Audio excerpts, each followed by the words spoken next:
হে আসসালামু আলাইকুম guys, this is সবুজ। তো আমি এখন রিং ভাঙতেছি 5-7 আর কি, ছোটো কলামের সাইজের। তো আমাদের বর্তমান প্রজেক্টের কাজ চলতেছে মাধবপুর।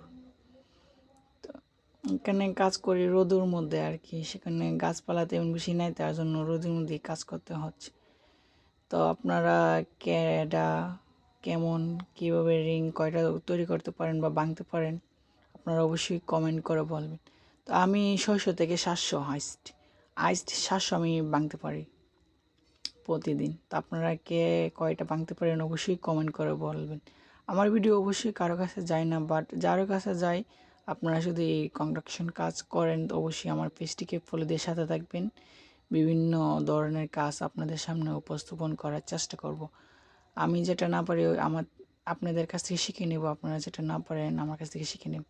তো কীভাবে রিং ভাঙতে হয় আমি ভাঙতেছি, আপনারা অবশ্যই দেখেন যে কীভাবে। চোখের দিশ সবচেয়ে বড় জিনিস। আপনি একটা কাজ দেখবেন, কাজটি যদি আপনি না করতে পারেন বা কাজটি আপনার দ্বারা হচ্ছে না, সেটা অন্য থেকে দেখে শিখলে অনেক বেটার হয় আর কি। তার চেয়ে বলে নিজের মাথার ব্রেন বালা তাহা লাগে এসব কাজ করার জন্য। বিভিন্ন গড়ের বিভিন্ন ফ্ল্যাটের বিভিন্ন ডিজাইন আর কি, ডিজাইনের কাজ করতে হয়। এই চেষ্টায় আছি নিজেই সাইট নিয়ে কাজ করার জন্য। পড়ার সাইটে কাজ করলে অনেক কথা শোনা লাগে, তার জন্য আর কি।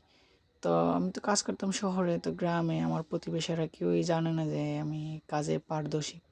তো আস্তে আস্তে আলহামদুলিল্লাহ সবার সাথে পরিচয় হচ্ছে, কাজ পাইতেছি কিছু কিছু। তো কিছু কিছু পাইলে তো হয় না, দেশের যে অবস্থা, কাজ মনে করেন একটার পর একটা থাকলেই ভালো আর কি। এমনি একটা কাজ শেষে বসা থাকা লাগে এই আর কি। তো আপনারা সবাই আমার পাশে থাকবেন, নিয়ে আসা। ধন্যবাদ, ভালো থাকবেন।